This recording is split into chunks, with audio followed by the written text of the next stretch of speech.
जनहिताय ज्ञानं जनहिताय विज्ञानं जनहिताय विज्ञानं जनहिताय विज्ञानं जनहिताय।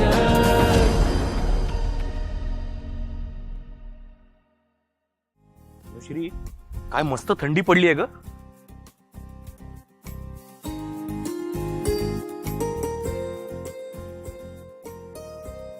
मी काय म्हणतो अनुश्री, आपण ना या थंडीत कुठेतरी मस्त फिरायलाच जाऊया। थांब रे अक्षय, जरा मध्ये मध्ये बोलू नकोस, जरा थांब। Okay sorry.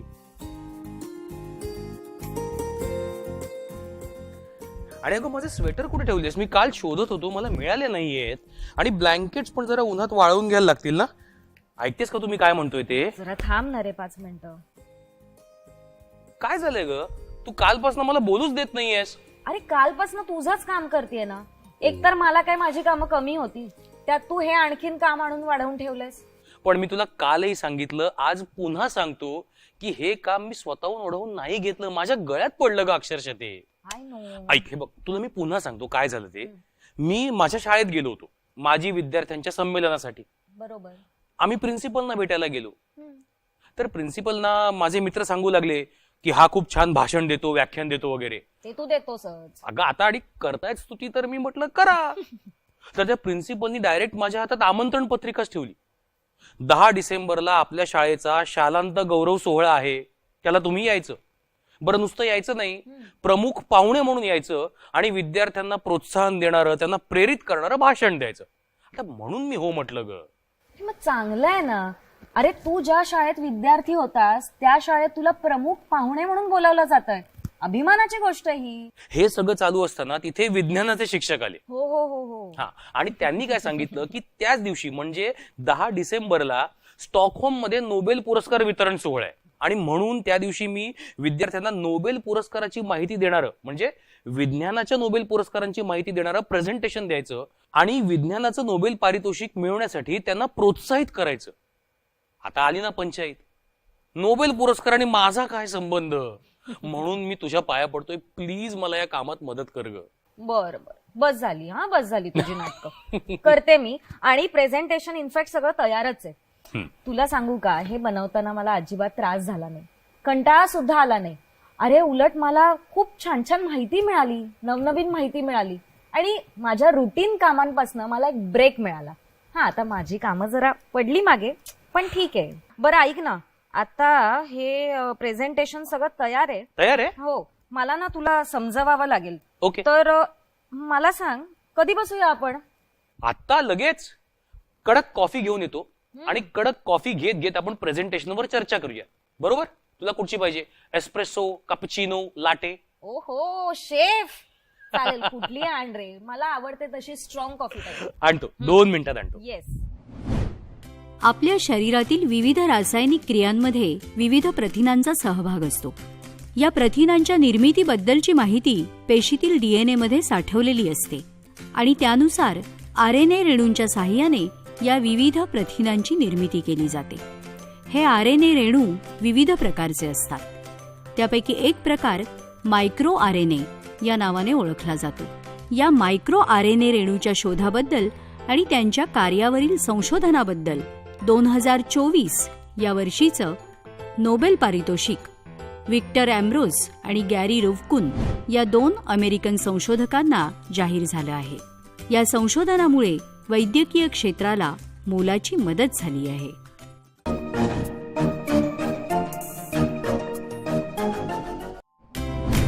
व्हिक्टर एम्ब्रॉस आणि गॅरी रोकुन यांचं मराठी विज्ञान परिषदेतर्फे या वर्षीच्या नोबेल पुरस्कारासाठी हार्दिक अभिनंदन।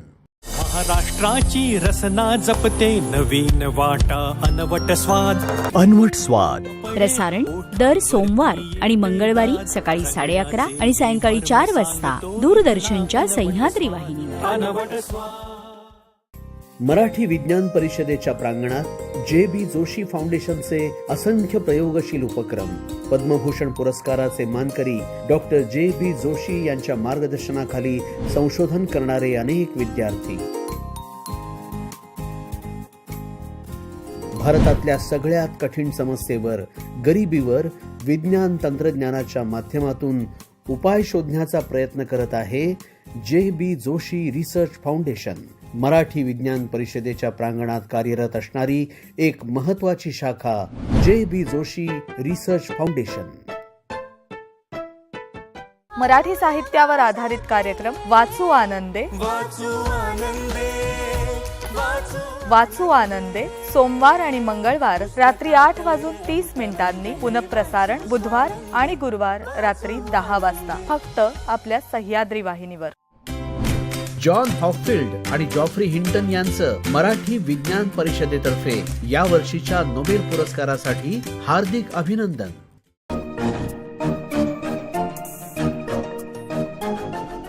आज विज्ञानात तसंच इतर अनेक क्षेत्रात कृत्रिम बुद्धिमत्तेचा वापर केला जातोय.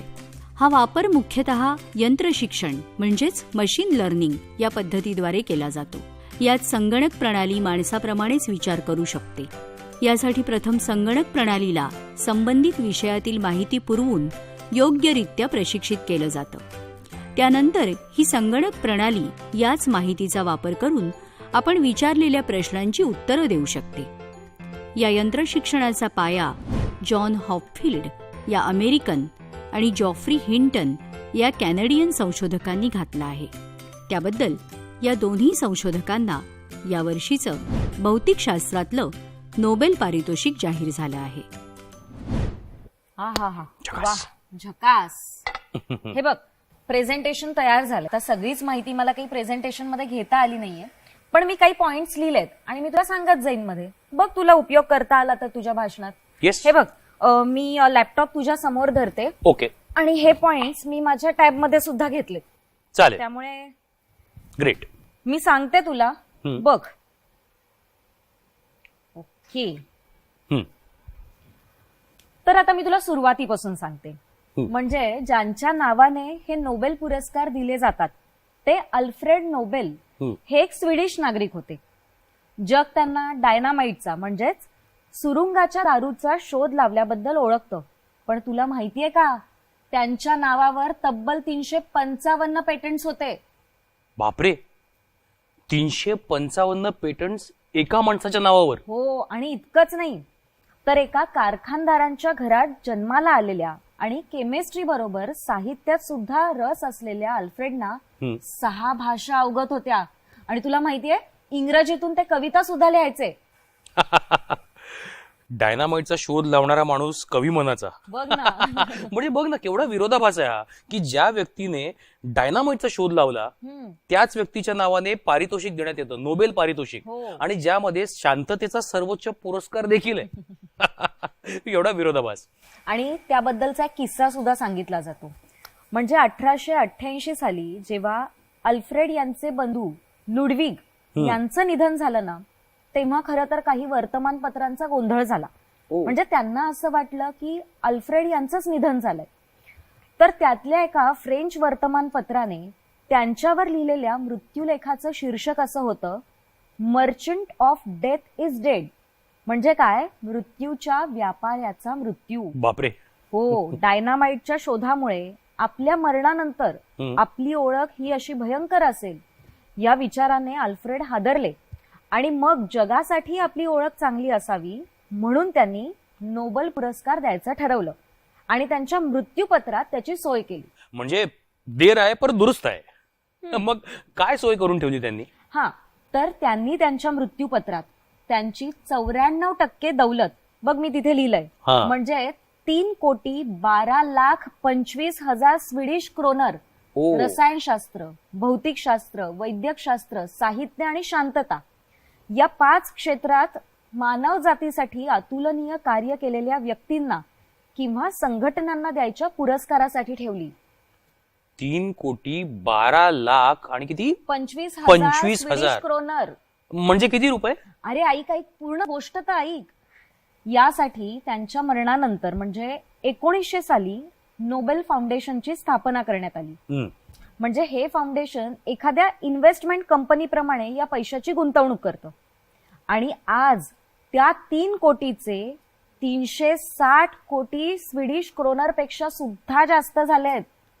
या पैशातून नोबेल पुरस्काराची रक्कम दिली जाते. आजच्या दराप्रमाणे 1 क्रोनर म्हणजे आपल्या 8 रुपयांपेक्षा जरा जास्त असेल. आता तूच कर बरं ओके. हिशोब. म्हणजे साधारण 2880 कोटी रुपये. बापरे बापरे बापरे, ही रक्कम ना माझ्या मेंदूच्या पलीकडची हो आहे. ना. पण मग पहिलं विज्ञानातलं नोबेल पारितोषिक कोणाला मिळालं? हे बघ, पहिले नोबेल पुरस्कार 1901 साली भौतिकशास्त्रात विल्हेम रॉन्टगेन यांना त्यांच्या एक्सरेच्या शोधासाठी, रसायनशास्त्रात जॅकोबुस वॉन्टॉफ यांना रासायनिक क्रियांवरील संशोधनासाठी आणि वैद्यकशास्त्रात एमिल फॉन बेहरिंग यांना त्यांनी डिप्तेरिया म्हणजे घटसर्प या रोगावर शोधलेल्या इलाजासाठी देण्यात आले. तेव्हापासून आजपर्यंत भौतिकशास्त्रात 227 जणांना नोबेल मिळाले, पण त्यातल्या फक्त 5 स्त्रिया होत्या. रसायनशास्त्रात 197 जणांना नोबेल मिळाले, पण त्यातल्या फक्त 8 स्त्रिया होत्या. आणि वैद्यकशास्त्रात 229 जणांना नोबेल मिळाले, पण त्यातल्या फक्त 13 स्त्रिया होत्या. पण एक गमतीशीर गोष्ट सांगू का? भौतिकशास्त्रात नोबेल मिळालेल्या 5 आणि रसायनशास्त्रात नोबेल मिळालेल्या 8 स्त्रियांमध्ये एक स्त्री कॉमन होती. म्हणजे ते कसं काय? ही स्त्री म्हणजे मारी क्युरी. ओ, त्यांना 1903 साली भौतिकशास्त्रातलं नोबेल त्यांच्या किरणोत्सारितेतल्या कामाबद्दल मिळालं आणि 1911 साली रसायनशास्त्रातलं नोबेल रेडियमच्या आणि पोलोनियमच्या शोधाबद्दल मिळालं. आजवर 2 वेगवेगळ्या विज्ञान शाखांमध्ये नोबेल पारितोषिक मिळालेल्या त्या एकमेव व्यक्ती आहेत. ग्रेट ना? बापरे, खरंच काय ग्रेट बाई असेल ही. अरे, हे अख्खं क्युरी कुटुंबच ग्रेट होतं. हे बघ, मारी क्युरी यांचे यजमान पियर क्युरी यांना मारी क्युरी यांच्याबरोबर संयुक्तपणे 1903 साली भौतिकशास्त्रातलं नोबेल त्यांच्या किरणोत्सारितेतल्या कामाबद्दल मिळालं. बर. तर या दोघांची कन्या इरेन जोलिओ क्युरी यांना त्यांच्या यजमानांबरोबर म्हणजे फ्रेडरिक जोलिओ यांच्याबरोबर संयुक्तपणे 1935 साली रसायनशास्त्रातलं नोबेल त्यांच्या कृत्रिम किरणोत्सरी मूलद्रव्य तयार करण्याच्या कामाबद्दल मिळालं. मग मारी क्युरी सोडून आणखी कोणाकोणाला अशी एकापेक्षा जास्त नोबेल पारितोषिकं मिळाली आहेत ना? हे बघ, मी लिहिलंय. जॉन बार्डिन यांना ओके. भौतिकशास्त्रातलं नोबेल चक्क 2दा म्हणजे पहिल्यांदा 1956 साली सेमी कंडक्टरवरच्या संशोधनाबद्दल मिळालं आणि 1972 साली अतिवाहकता म्हणजे सुपर कंडक्टिव्हिटीच्या सिद्धांताबद्दल मिळालं. ओके. काय अफाट माणसं आहेत नाही. खरंच. आणि या व्यतिरिक्त म्हणजे जॉन बार्डिन व्यतिरिक्त आणखीन कोण कोण आहे? फ्रेडरिक सॅंगर आणि कार्ल बॅरी शार्पलेस यांना रसायनशास्त्रातलं नोबेल 2दा मिळालंय. फ्रेडरिक सॅंगर यांना 1958 आणि 1980 साली आणि कार्ल बॅरी शार्पलेस यांना 2001 आणि 2022 साली मिळालंय. खरंच काय ग्रेट माणसं आहेत गही, ऐकूनच नवल वाटतंय. हो. आणि मी तुला अजून एक गंमत सांगते. हम्म. लिनस पॉलिंग या थोर शास्त्रज्ञांना 1954 सालचं रसायनशास्त्रातलं नोबेल मिळालं आणि 1962 साली आण्विक निशस्त्रीकरणातल्या कामाबद्दल शांततेचं नोबेल मिळालंय आणि हे दोन्ही पुरस्कार त्यांना एकट्याला मिळालेत. एक मिनिट, एकट्याला म्हणजे? अरे, म्हणजे या दोन्ही पुरस्कारांसाठी त्यांच्याबरोबर संयुक्त पुरस्कार विजेते असे कोणीच नव्हते. संयुक्त पुरस्कार? मग नोबेल पुरस्काराचे असे संयुक्त पुरस्कारासाठी काही नियम वगैरे आहेत का? हो, आहेत. ते सुद्धा मी लिहिलेत. बघ, बर. तुला उपयोगी पडले तर. हे बघ, एक नोबेल जास्तीत जास्त 3 व्यक्तींना संयुक्तपणे देता येतं. ओके. त्याहून जास्त व्यक्तींना देता येत नाही, पण हा संस्थांना देता येतं. बर. हे सध्याचे नियम झाले. पण हे नियम कालानुरूप बदलू सुद्धा शकतात. आता आजच्या काळात म्हणजे अनेक संशोधनातनं 3 पेक्षा जास्त व्यक्ती गुंतलेल्या असतात, त्यामुळे कदाचित हा नियम सुद्धा लवकरच बदलू शकेल. म्हणजे हे असे नियम बदलताही येतात? एखादं उदाहरण सांग म्हणजे यासाठी. हे बघ, आजच्या घटकेच्या नियमानुसार नोबेल पुरस्कार मरणोत्तर दिला जात नाही, पण हा नियम 1974 साली अस्तित्वात आला. ओके. त्याआधी एरिक ॲक्सेल कार्लफ्लेट यांना 1931 सालचा साहित्याचा आणि दाग हॅमरशोल्ड यांना 1961 सालचा शांततेचा नोबेल पुरस्कार मरणोत्तरच देण्यात आला होता. अच्छा, म्हणजे केवळ या दोघांनाच मरणोत्तर नोबेल पुरस्कार मिळाला. 1974 नंतर कोणालाच मरणोत्तर नोबेल पुरस्कार नाही मिळाला. नाही, ऐक, एक ना गोंधळ झाला होता. गोंधळ? म्हणजे या गोंधळामुळे 2011चा वैद्यकशास्त्रातला नोबेल पुरस्कार राल्फ स्टाईनमॅन यांना मरणोत्तर मिळाला. तो कसा काय?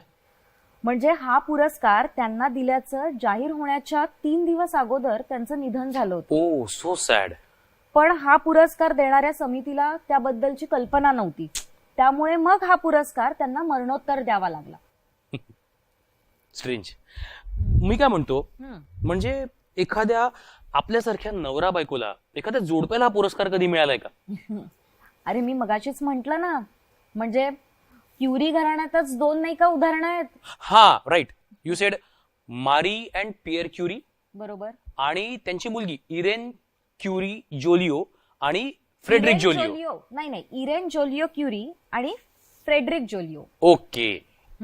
मग त्यांच्या व्यतिरिक्त आणखी कोणी अशी जोडपी आहेत का? हो आहेत ना.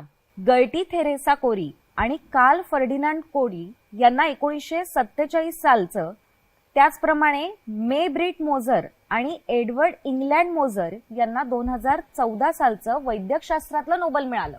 ग्रेट. म्हणजे यांनी एकतर संसार करता करता संशोधन केलं असेल किंवा संशोधनाचा संसार थाटला असेल. महाशय, आपला संसार करता करता मी हे संशोधन केलं ते बघा ना. Sorry, continue. आणि ऐक, अर्थशास्त्राचं नोबेल संयुक्तपणे मिळालेलं एकच जोडपं आहे. कुठलं? ते म्हणजे अभिजित बॅनर्जी आणि एस्टर डफ्लो यांचं. ओ, या दोघांना नोबेल पारितोषिक संयुक्तपणे मिळालं हे मी ऐकलं होतं, पण हे खऱ्या आयुष्यातलं जोडपं आहे हे मला आज कळतंय. यांनी काय केलं असणार माहितीये, या सर्व जोडप्यांनी एकत्र काम केलं असेल, संशोधन केलं असेल आणि त्याचे निष्कर्षही जगासमोर एकत्रच मांडले असतील, म्हणून त्यांना संयुक्तपणे हे नोबेल पारितोषिक मिळालं असेल. बरोबर? हो अगदी. पण याला अपवाद असं एक नोबेल विजेतं जोडपं सुद्धा आहे. कुठलं? कार्ल गन्नर मर्डाल या स्वीडिश अर्थशास्त्रज्ञांना 1974 मध्ये अर्थशास्त्रातलं नोबेल मिळालं. तर त्यांच्या पत्नीला म्हणजे अल्वा मर्डाल यांना 1982 मध्ये शांततेचं नोबेल मिळालं. ग्रेट.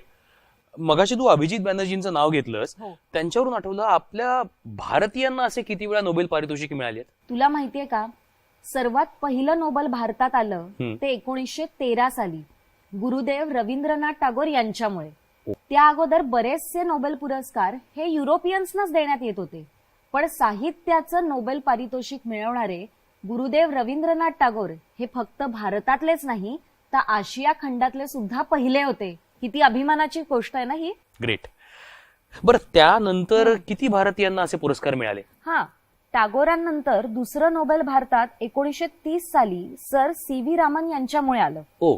प्रकाश विखुरण्यावरील संशोधनासाठी त्यांना भौतिकशास्त्रातलं नोबेल मिळालं. ओके. म्हणजे मग हे भारतातलं विज्ञानासाठी मिळालेलं पहिलं नोबेल पारितोषिक. अगदी बरोबर. परंतु नंतर मूळ भारतीय असणाऱ्या काही वैज्ञानिकांना सुद्धा नोबेल मिळालेलं आहे. हरगोविंद खुराना यांना असं त्याच्या पुढचं वैद्यकशास्त्रातलं नोबेल मिळायला 1968 साल उजाडावं लागलं. ओके. 1968 म्हणजे पुढचं पारितोषिक मिळण्यामध्ये जवळपास 38 वर्ष लागली. 38 वर्ष बघ ना. पण पुढचं विज्ञानातलं नोबेल सुब्रमण्यम चंद्रशेखर यांना 1983 साली म्हणजे 15 वर्षात मिळालं. भौतिकशास्त्रातलं हे नोबेल त्यांना ताऱ्यांची रचना आणि त्यांच्या उत्क्रांतीवरील सैद्धांतिक संशोधनासाठी मिळालं. ओके. तरी सुद्धा 15 वर्ष म्हणजे बराच काळ झाला ना. नाहीतर काय. अरे, भारतात जन्माला आलेल्या वैज्ञानिकाला मिळालेलं आजवरचं शेवटचं नोबेल त्यानंतर 16 वर्षांनी व्यंकटरामन रामकृष्णन यांना 2009 साली मिळालं. ओके. बस, म्हणजे मला वाटतं इतकीच नोबेल पारितोषिक. हा, म्हणजे विज्ञानातली इतकीच. अर्थशास्त्राच्या क्षेत्रात अमर्त्य सेन यांना 1998 साली आणि अभिजित बॅनर्जींना 2019 साली नोबेल मिळालं. ओके. त्याचप्रमाणे 1979 साली मदर तेरेसा आणि 2014 साली कैलाश सत्यार्थींना शांततेचं नोबेल मिळालं. बस इतकंच. बर.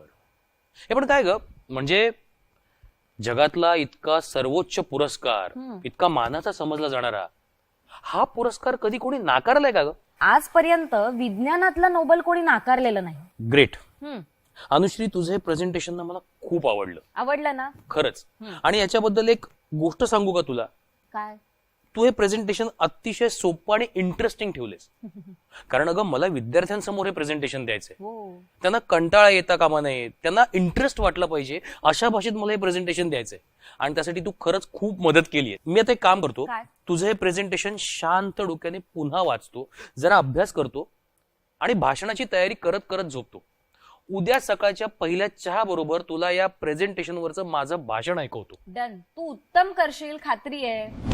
आपल्या शरीरात आढळणाऱ्या प्रथिनांच्या रासायनिक रचना वेगवेगळ्या असतात.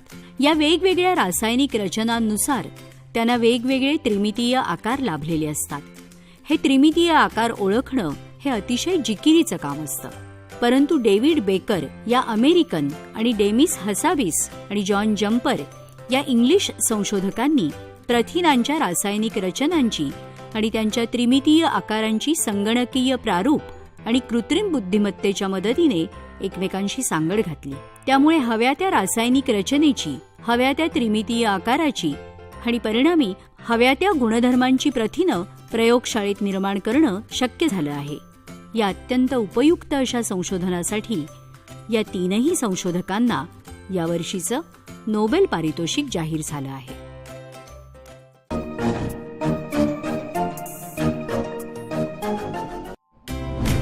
डेव्हिड बेकर, डेनिस हसाबिस आणि जॉन जम्पर यांचं मराठी विज्ञान परिषदेतर्फे या वर्षीच्या नोबेल पुरस्कारासाठी हार्दिक अभिनंदन.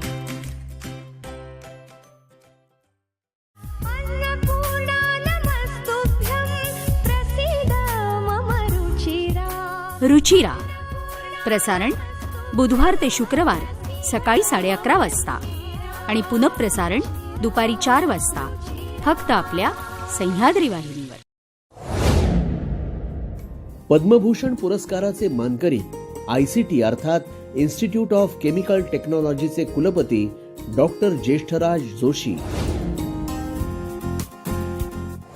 मराठी विज्ञान परिषदेचे विद्यमान अध्यक्ष 2014 पासून आजतागायत डॉक्टर JB जोशी यांनी मराठी विज्ञान परिषदेचे अध्यक्ष म्हणून विविधांगी असं मोलाचं योगदान दिलं आहे. एता पिकाले बहर शिवार झालं हरभर. एता मातीचा हा गंध मनी आनंद लहर. आनंदाची लहर मनात फुलवणारी, मातेसमान असणारी ही काळी आई, या काळ्या आईच्या लेकरांसाठी माहितीपूर्ण कार्यक्रम आमची माती आमची माणसं. प्रसारण सोमवार ते शुक्रवार सायंकाळी 6:30 वाजता फक्त सह्याद्री वाहिनीवर. मराठी विज्ञान परिषदेच्या विश्वस्तांमध्ये मान्यवरांचा सन्माननीय कार्यकाळ. मधुमेह उपचारांचे पितामह मानले जाणारे डॉक्टर श्रीधर शांताराम आजगावकर, कार्यकाळ 1973 ते 1994. पाण्यासाठी अल्टरनेट नोबेल पुरस्काराचे मानकरी डॉक्टर माधवराव चितळे, कार्यकाळ 1998 ते 2008. उद्योजक सुभाष दांडेकर, कार्यकाळ 1991 ते 2004. ही ज्येष्ठ मंडळी मराठी विज्ञान परिषदेच्या विश्वस्त समितीवर निरंतर कार्यरत.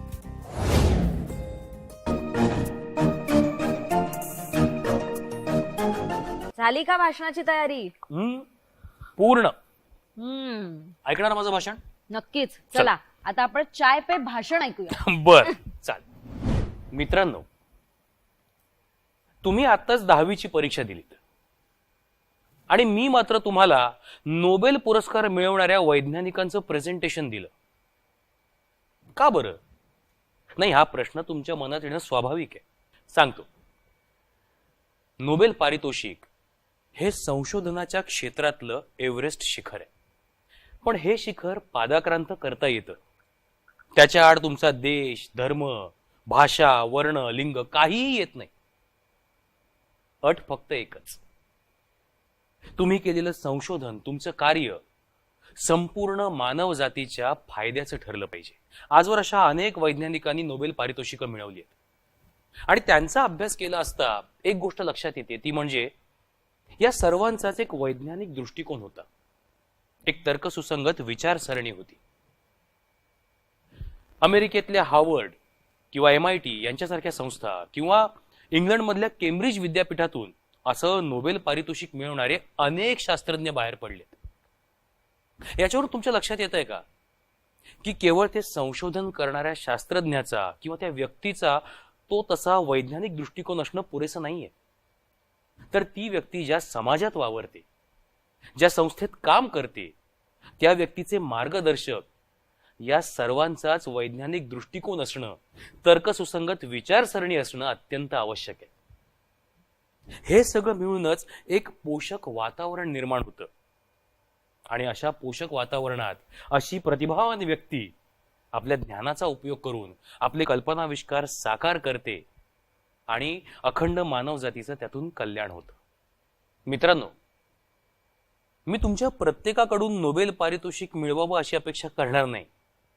कठीण आहे ते, मलाही माहिती आहे. नोबेल पुरस्कार मिळणं महत्वाचं आहे, पण त्याच्याही पेक्षा जास्त महत्वाचं आहे तो पुरस्कार मिळवण्यासाठी जो वैज्ञानिक दृष्टिकोन आवश्यक असतो, जी विचारसरणी आवश्यक असते, ती विचारसरणी आपल्या मनावर बिंबवणं. आणि ती विचारसरणी तुम्ही प्रत्येक जण आपल्या मनावर बिंबवू शकता आणि त्यातूनच एक विज्ञाननिष्ठ समाज घडू शकतो. आणि असा विज्ञाननिष्ठ समाज घडवण्यासाठी तुम्हाला प्रेरणा मिळावी म्हणूनच आजचं हे नोबेल विजेत्या वैज्ञानिकांचं प्रेझेंटेशन. आय होप तुम्हाला योग्य ती प्रेरणा मिळाली असेल. तुमच्या भवितव्यासाठी तुम्हाला माझ्याकडून खूप खूप शुभेच्छा. धन्यवाद. वा वा वा वा अक्षय, जोरदार तयारी झाली आहे भाषणाची. खरंच मुलांना हे भाषण खूप आवडेल, खूप Thank प्रेरित you. करेल. मला ना तेच वाटतं की आपल्या समोर, आपल्या समाजासमोर अरे अनेक आव्हानं आहेत आणि या आव्हानांवर आपण आपल्या ज्ञानाने आणि कल्पकतेने मात करायला हवी. बरोबर आहे. आणि उदाहरणार्थ म्हणजे मराठी विज्ञान परिषदेसारख्या संस्था असं वातावरण तयार करण्यासाठी सातत्याने प्रयत्न करत असतात. खरंय. म्हणजे विज्ञानम जनहिताय ही मालिका किंवा इनोव्हेशन प्रयोगशाळा याच्यासारखा उपक्रम त्या नेहमी राबवत असतात. मी हे सुद्धा विद्यार्थ्यांना सांगणार आहे. नक्की सांग. तुझं भाषण तर खूप मस्तच झालं रे. तुझ्या या भाषणामुळे आणि माझ्या या प्रेझेंटेशनमुळे सगळ्या मुलांना जर विज्ञाननिष्ठ दृष्टिकोन बाळगावासा वाटला, नोबेल पुरस्काराच्या दिशेने वाटचाल करावीशी वाटली, तर झालं ना मग आपलं काम. और क्या चाहिए. मग आपणच आपल्याला दोघांना संयुक्तपणे नोबेल प्रेरणेचा पुरस्कार देऊन टाकू. Good idea. वा वा. तर मंडळी, आजच्या भागातले प्रश्न पहिला, नोबेल पुरस्काराने सन्मानित झालेले पहिले भारतीय कोण? आणि प्रश्न दुसरा, 2 वेगवेगळ्या विज्ञान शाखांमधील नोबेल पारितोषिक मिळवणारी एकमेव व्यक्ती कोण? तुम्ही तुमची उत्तरं स्क्रीनवर दिलेल्या ईमेल आयडीवर पाठवू शकता. तर मंडळी, बघत रहा विज्ञानम जनहिताय, फक्त आपल्या सह्याद्री वाहिनीवर. आणि आता मागच्या भागातल्या प्रश्नांची उत्तरं. या भागाचे पुनःप्रसारण शनिवार दिनांक 14 डिसेंबर रोजी रात्री 9 वाजता फक्त आपल्या सह्याद्री वाहिनीवर.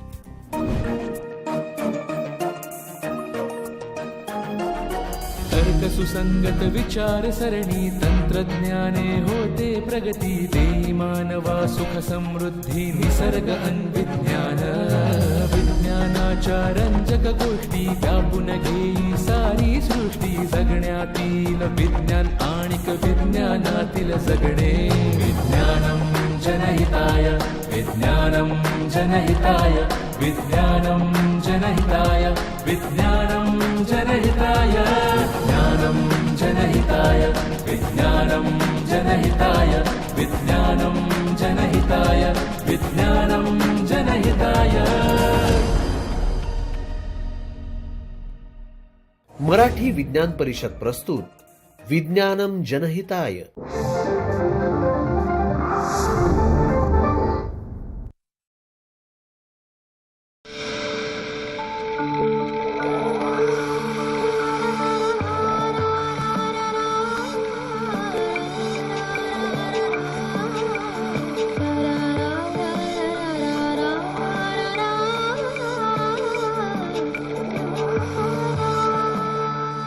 सह्याद्री वाहिनी, प्रत्येक घरासाठी, घरातल्या प्रत्येकासाठी.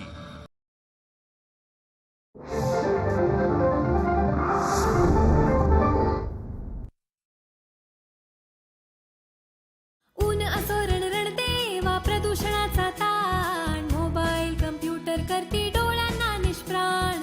बाळ असो वा ताई